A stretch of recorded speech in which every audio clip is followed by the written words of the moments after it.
Buongiorno mondo, and welcome back to 15 with Fosca and to part 2 of my conversation with Elia Nichols, actress, public speaking and communication coach, TEDx speaker, and fellow U.S. expat in Florence.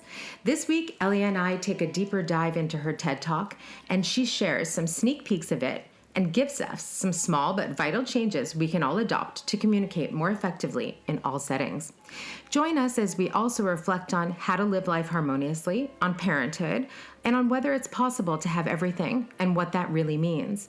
We also speak about how our values change over time, of opportunities and timing, of our shared love for Italy, and about chasing your dreams with no regrets. Be sure to follow me and to subscribe to never miss an episode, and check this space for updates on Elia's TED Talks release date coming soon. Grazie mille e buon ascolto.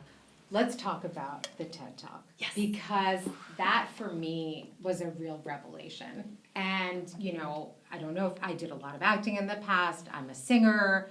I have my little podcast. I learned more in that. What was it? It was a limited amount of time they give you, which is not easy. 14 minutes. I learned so much. You had involved me in the pre-process. I said, let me be, show me what you want to do. I'll give you my feedback. And I told you, I was honestly blown away because I think you gave me and all of us that evening, and it'll be coming out, so you can talk about that in a second. So it'll be reaching a greater audience. But in those very few minutes, you gave me some very real tools, and I have thought about them ever since. And I'm an observer of people, but I also am very critical with myself.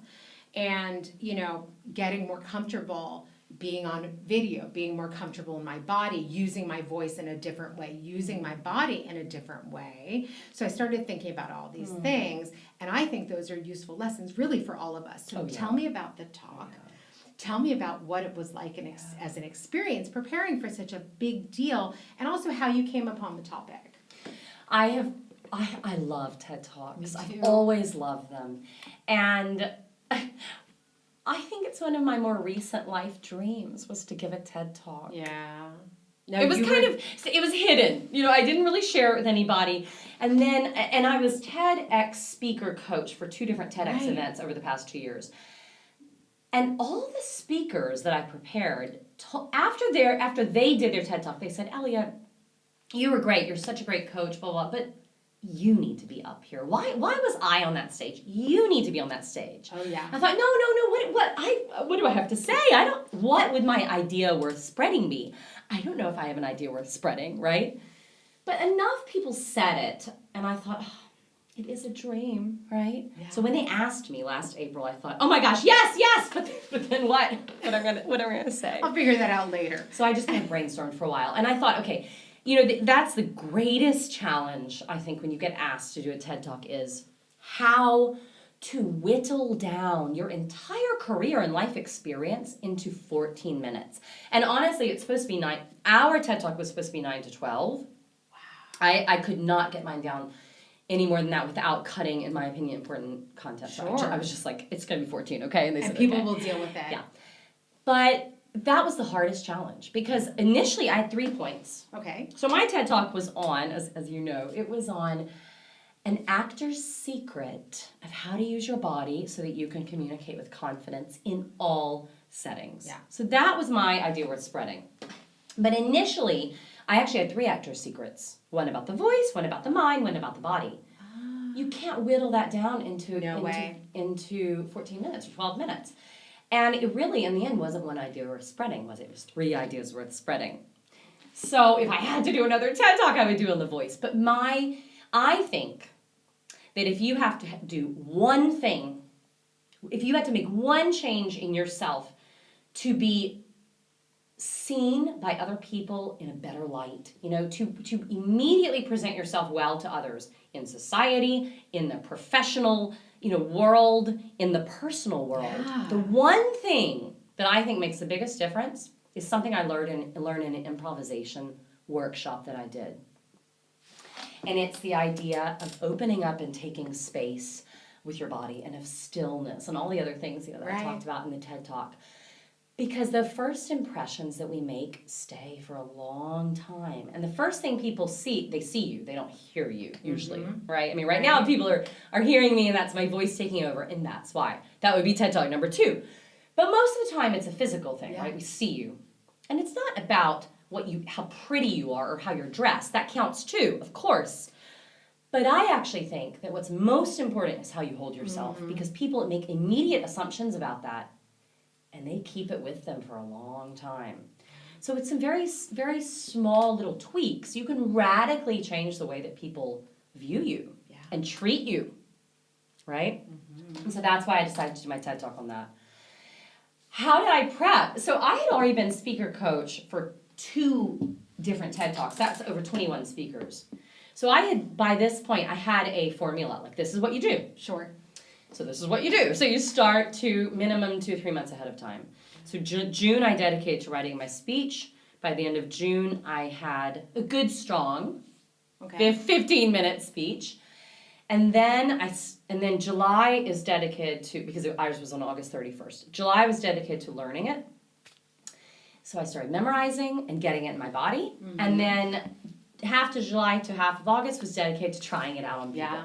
So there was a book called Talk Like TED, and it says that one of the greatest TED Talks of all time with the most views was done by a woman that did it something like, 2,000 times.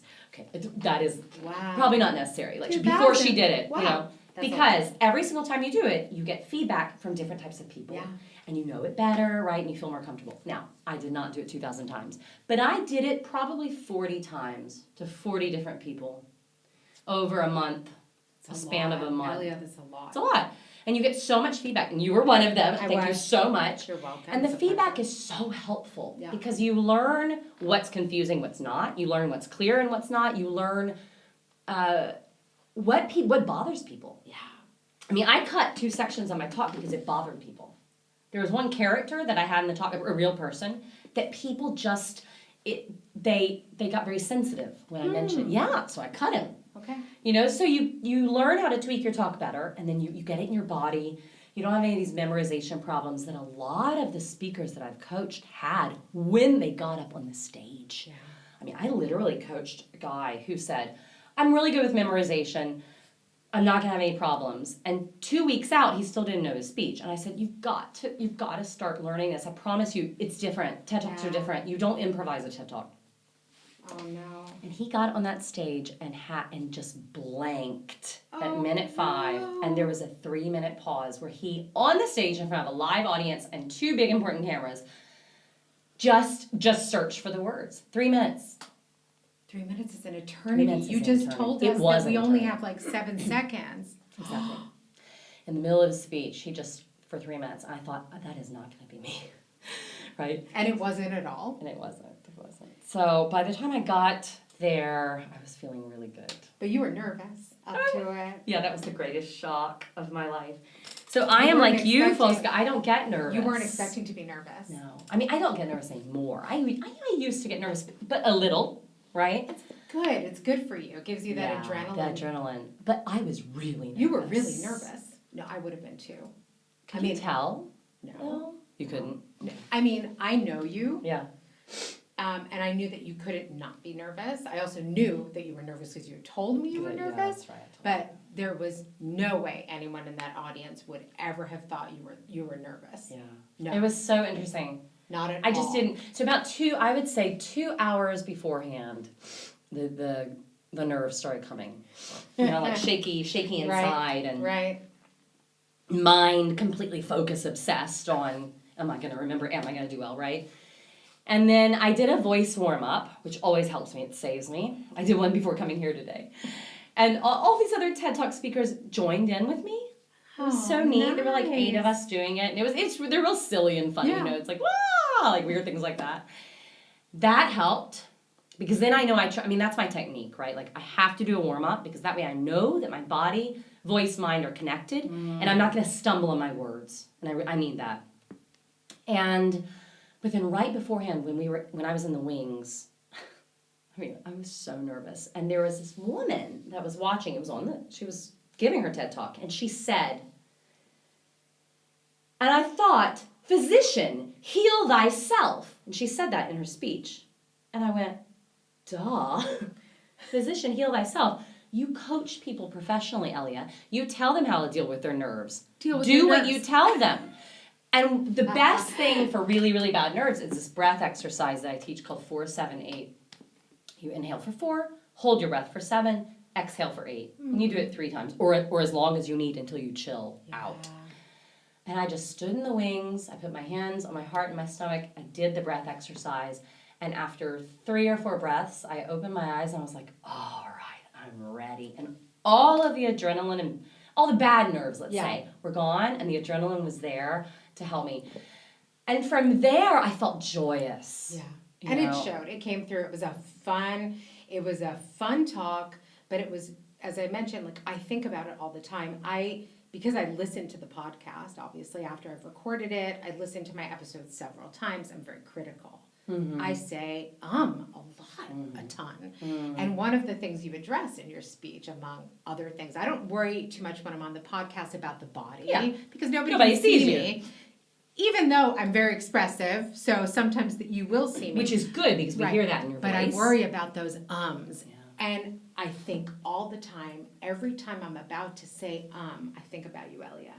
And I think about what Elia said. Pause. Take a beat. And then continue. Silence. And that's the same with the breathing thing too. And we forget about that. Sometimes we forget so much, especially if we're speaking to a larger crowd, whether that be, a presentation for work or who knows what. We sometimes let those nerves get the best of us. And so I think those takeaways for me were the pausing and then also being very aware of my body. Being really aware of my body language. And it was fun because every one of us in the audience, you had us do a little interactive exercise, which I love. I think that's really the best way to get your audience. Those first 7 seconds, if you can find a way to engage the audience, that's the way to go. And you did that. When will it be out for the masses? When can we see it, all of us? It's not a firm date, but they say about 3 months is the earliest. Okay. So August 31st, so hypothetically November. That's great. But who knows? Some of them take longer. TED.com, which is based in Vancouver, they are rigorous at keeping the standards high. So they literally do fact checking to make sure that there's no false science, that there's no bad facts, bad data in there. And then it takes time to edit it. Okay. Yeah. Well, we'll be posting all of your information, obviously, in the show notes, so everyone can follow you. And also, we'll make an announcement when obviously it becomes accessible to everyone. Thank you. You do so much. I am constantly in awe of how much you do, and that you also are raising 2 children. You are very involved in the community, as am I. So, how do you balance everything, Elia? Well, do you? I mean, that's the first question, I guess. Are you okay? Are you balancing I'm doing everything? the best I can. What's very funny is since I had kids, you know how through life your values change? Depending on what, where you are, your priorities and values. Yeah. Before I had children, my values were very different than after, right? And I've realized that since I've become a mother, that my probably number one value is balance. Yeah. It is not fame. It is not, making money. It's balance. Yeah. Because it's hard as a mother or father to find balance. So how do I do it? I would say that, my psychologist was like, just make sure you do something for yourself every week. So I do one yoga class, which I love, and that's for me. And then I love my job. I really do. I love being a public speaking coach. And every once in a while I get to act, which is really fun. But I definitely feel like I don't really think you can have everything. I think you can have everything in different moments of your life, but I'm not certain you can have everything at the same moment. Yeah. And I will give you an example of that. I have not acted for a while now, and that's weird. That's really weird. And I've done a lot of auditions, and I get really far on a lot of them. I even got offered 2 different roles. But I had to say no because I'm a mother And the acting industry is merciless. Yeah. I mean, they tell you 5 days beforehand that you get a role and that you're going to be gone for 3 weeks. No, it's too. Well, how do you organize pickup and childcare and actually they don't give you 5 days because they need to know, they need to have your confirmation the next day. Right. How do you organize 3 weeks when you have 1 day of notice? Now, if I had a full-time nanny, I'd be fine. But again, that's my life choice, Right. that I don't want that, right? So I really think that we just have to accept, there's just sacrifices that you're going to have to make, and there are compromises, Right. So does that hurt? Sometimes. Do I have regrets? No. I do not have regrets. I feel like when my children are older, I will go back to the theater, and I will not have to say no to that cool film that was Right. shot in Malta, and I would have been on my own yacht. But whatevs. That's fine. It's okay. You have, It's okay. Your two beautiful children. Yeah, exactly. And I think what you said is actually so spot on, and very few other people that I've spoken with about these same questions. We're all trying to balance these things. It's not easy. Nobody really has said that in such a clear way that, you can have everything, but it will probably be at different stages in your life. And Not so at the as same you were time. talking, I was thinking, oh, but see, when Elia is, when Elia's youngest is my daughter's age, she'll be able to do that. Exactly. And it seems so far away, it's not.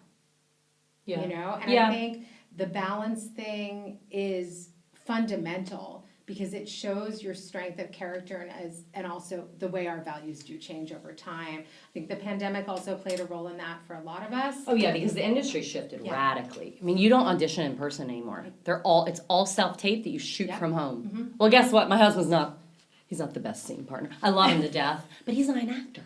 Yeah. I mean, come on. Yeah.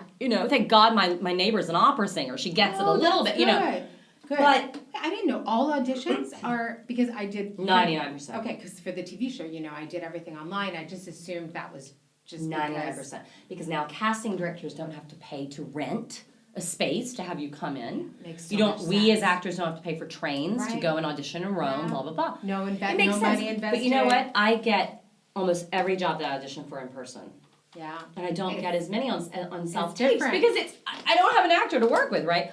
Now, I mean, somebody's getting cast, so I think it's a question of timing. I really believe that we are given opportunities when it's right for us. Yeah. And maybe this just isn't the right time for me. But I got my TED Talk opportunity, and that was a dream come true. Right. So it's okay. And no, but it's okay because you're pivoting, and while you pivot, you're also evolving. Yeah. And I think for me, death, or maybe my biggest fear after death, is stopping in life. Do you know what I mean? Yeah. Those people who just stop evolving, Yeah. who don't look and say, okay, right now maybe I'm not acting, but I'm doing all these other things. I'm also raising 2 children. Right. It's a big deal. And you know what? I'm not as I was saying earlier, I'm not a desk person. I can't stay behind a desk because I need a very vibrant, dynamic life. And that's actually why I love being a freelancer. I love going into different companies and schools and institutions and organizations and offices because it's very stimulating for me.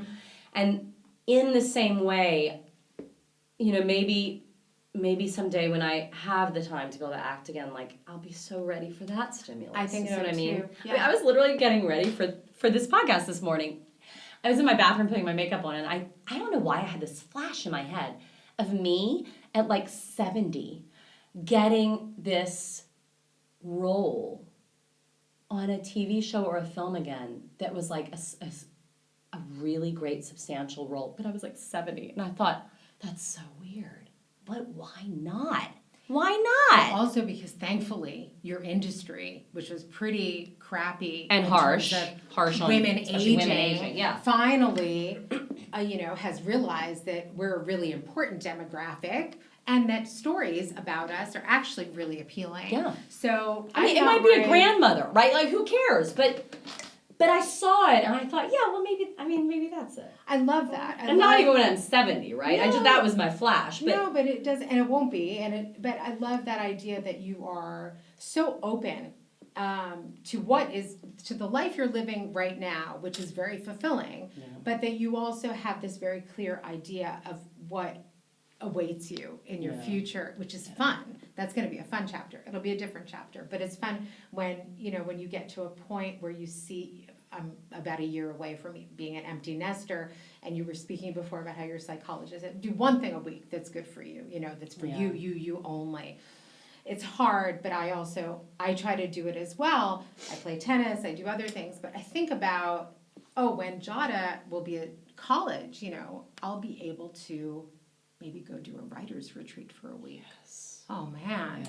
Yeah. Yes. So even thinking about being able to refine your craft more, you might want to say, you know what, right. or I'll go teach for a week somewhere, or I'll go do a workshop or whatever, and produce theater and act in theater again, because TV shows and films are actually easier to do with kids because it's one shot. You shoot for 3 days and you leave. You go and shoot for 1 day, you go and shoot for 3 weeks.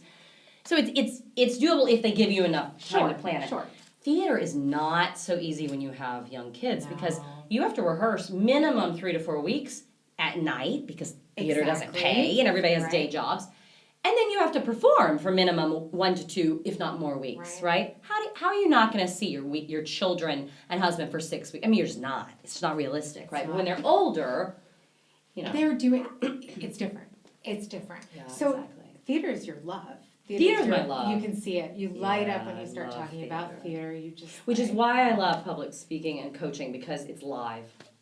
I love that element. You're in the space. I love the audience, the unexpected. I think that's what makes people so nervous. That's what I love. The live energy. Yeah. Yeah. Absolutely. You thrive off of that. Yeah, audience interaction. That's one of the surprises that came out of the TED Talk is when I made all of you do the exercises with your body, made you sit up. And I started it by saying, we're going to do a little master class in acting right now, just real short, and there was this woman in the front row that literally went, no. I mean, she was mortified. Verbal. Yeah. And her body moved. She was like, no, I don't want to do this, and just in that moment, like the improv actress in me came out and went off script, and I said, no, don't worry, it's gonna be fun. You can just stay right in your seat, stay seated, it's gonna be okay. And I love that. Yeah. I love that element. Yeah. So those are my loves, being live in front of an audience and helping people shine in front of a live audience. Yeah. Although, gosh, with the camera work that I've done, Zoom, I teach people all the time now how to work on Zoom because it is a totally different beast. Totally different. It's hard. It's really so hard to difficult. communicate well. Yeah. On Zoom and Meet. It's important, something I've learned, because if I think about sort of the old, when we were during the pandemic and everything was on Zoom and we did a lot of public talks and things like that through Stanford, but now I do occasionally record podcasts via Zoom. And I was very worried about it at the beginning because people aren't always comfortable on the podcast in person, let alone on Zoom. And so I have my techniques. Not for me, I mean, I'm okay, but for my guests, and so I do this whole warm-up thing. I make sure everyone's feeling relaxed because it's different. You would think that it would be easier, but it's so much harder. Yeah. No, but there are real tricks on how to use the camera to your benefit. For sure. That they teach you in acting, Thank goodness to they're look good and to exactly. Have a sense of immediacy and presence, right? Exactly. Yeah. I want to talk about Italy because we haven't really talked about Italy that much, except for that one moment you had the catharsis in LA where you were like, I don't want to be this person on the bus. Yeah. Do you think about how your life would have played out differently had you stayed in the States as an actor and pursued acting further? Every once in a while. I think I would have moved to New York. I don't think LA was right. Well, I know it wasn't right for me. But, so I think I probably would have moved to New York. And then who knows from there, right? Because it would completely depend on did I become successful or not, Right. But I know that finding a balance would have played a part of that. Because that, in the end, is why I chose to move to Florence. Because I felt like LA was not a balanced life. Not at all. And I did. It's just, I just don't like that. Yeah. I'm not good when I'm not balanced. Right. So that was something you knew even that, which is actually commendable because that was, how old were you then? I was 26. That was a mature decision, I think, to recognize that, because a lot of people would have just put, acting is and was your great love. And so I think, you said before that no regrets about anything, and I never think that we should. I just sometimes play it out in my mind too, and I think, I wonder where I would be right now if I had stayed. I think the biggest reason why I don't have regrets about not staying in LA or moving to New York is because I realized in that car that I didn't care about being famous. And that's really, I think I said this before, that's really why you go to LA, right? Yeah. So when I realized that, there was a peace inside of me of like, well then, whatever I do, I'm doing because I want to do it, because I want to explore and play and use the acting skills that I have, right? So whatever that looks like. So I felt freed. But the other reason why I honestly, that's kind of all I think about. That's as much as I think about regarding like if I were in America, because I am so happy here in Italy. I always have been. Yeah. I kind of never really wanted to go back, if you want to know the truth, much to my parents' dismay. No, I know, honey. We're in the same boat. Yeah. But I feel the same way. I'm so happy here. I had this another catharsis when I broke up with my ex. So the guy that I I didn't want to interject, but I figured that the ex was not me, LA. Kelly, not my husband. You left out a whole big chapter. You're gonna have to come back. I did. But you were saying. So I moved back, right? I moved back to Florence. We were together 3 years. It did not work out. Okay.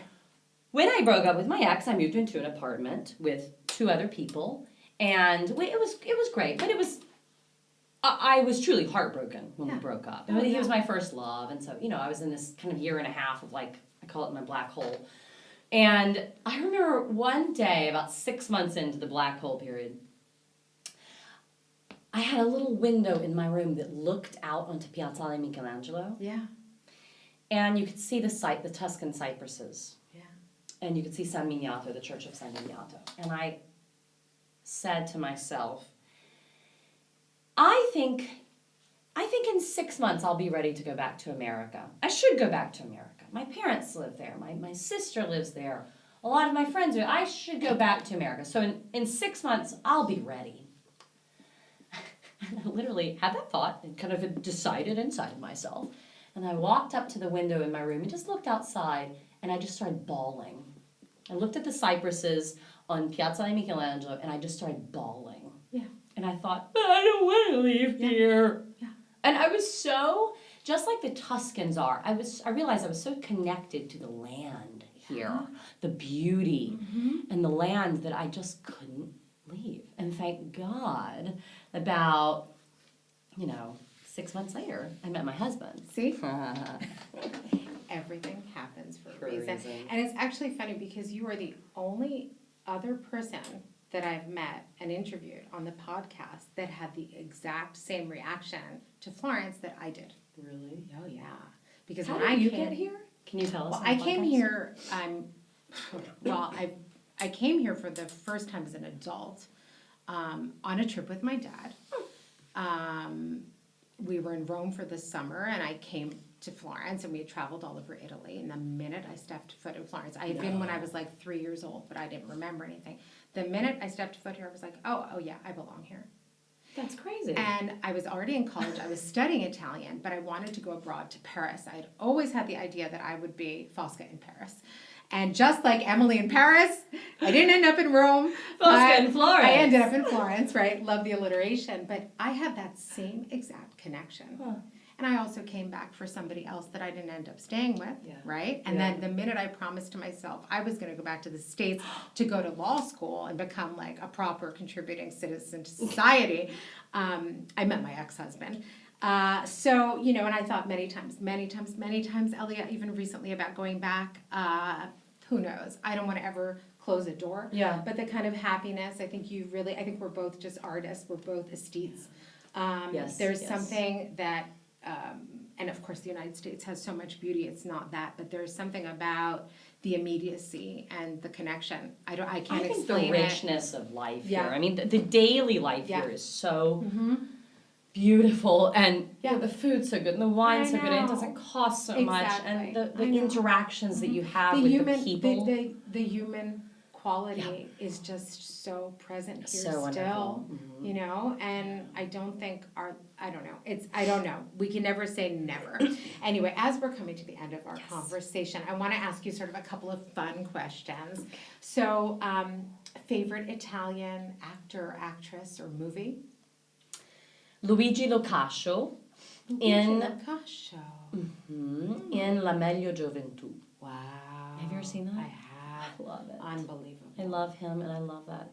It's a TV show, actually. It's a isn't it? great, It's like a series. Yeah, it's a great series. But it felt like when I watched it, it felt like a movie because it's like 2 hours. I don't know. I love that. It's excellent. It's all every actor in there is wonderful, but I kind of fell in love with him when I saw that. I think he's an amazing actor. And I think my final question, which might not be an easy one considering how much you do, but what's next, Elia? What would you like to do next? Or do you have something up your sleeve that you can share with us? I don't know. I'm kind of excited to see what happens when the TED Talk comes out. Me too. I don't know what's next. I knew you were going to ask me that question, but I don't know. So And we'll that's see. fine. And that's actually great. I kind of let signs come to me. You know, like I let the world. I think we need moments of rest. You know, like the winter, right? Like go into hibernation. And the TED Talk in August was such a big effort. Oh, yeah. And so I kind of feel like I'm in this happy phase of hibernation. How about your work? I mean, for you, hibernation It's is massive. like, Yeah, it's I mean, active, but come on. Yeah. But like the next I hear project, you. I don't know. I'm kind of like I'm daydreaming. Yeah. So we'll see. And that's fine. And it's funny because you said that, and I hear you because I also feel like now I'm moving into more of a, not even a lull, but more of a routine, you know, compared to where I was this past spring and like getting all ready for the TV show and like that took up a lot of my energy. Oh, yeah. And so I can only imagine, you know, when you prepare for something for that long, you prepared for the TED Talk for months, maybe even like a lot of your, you know, last few years, you've been thinking about it, you know? Yeah. And so it's And you know what I realized? How much thought it occupies. And occupying that space in your mind doesn't allow for space of other things, right? So once that's out of there, you have to empty all the drawers in your mind, and then something else can come in. Which is so exciting. So now we're in this sort of the post-TED phase. We're heading into the colder months, and we'll see what is next for Elia. For now, I just want to thank you. I've had so much fun talking to you, unsurprisingly. And it's just been a pleasure having you here. I hope you'll come back. Of course I will. Sure. I know you will. And I will definitely invite you back. I will follow up and let all of our listeners know when they can actually see your TED Talk. I would appreciate that. Yeah. You know, it's worth it. You know, that's the only way to get it out there, right? Is to really have a lot of views and everything. So I would love that. We'll let everybody know, and I want to thank you for being here with me today, but also for those wonderful lessons in the talk, which I can't wait for us to share with everyone else out there. Grazie mille. Grazie a te. Alla prossima. Thank you once again for tuning in to this week's episode of 15 with Fosca and for continuing to do so. Grazie mille e alla prossima volta.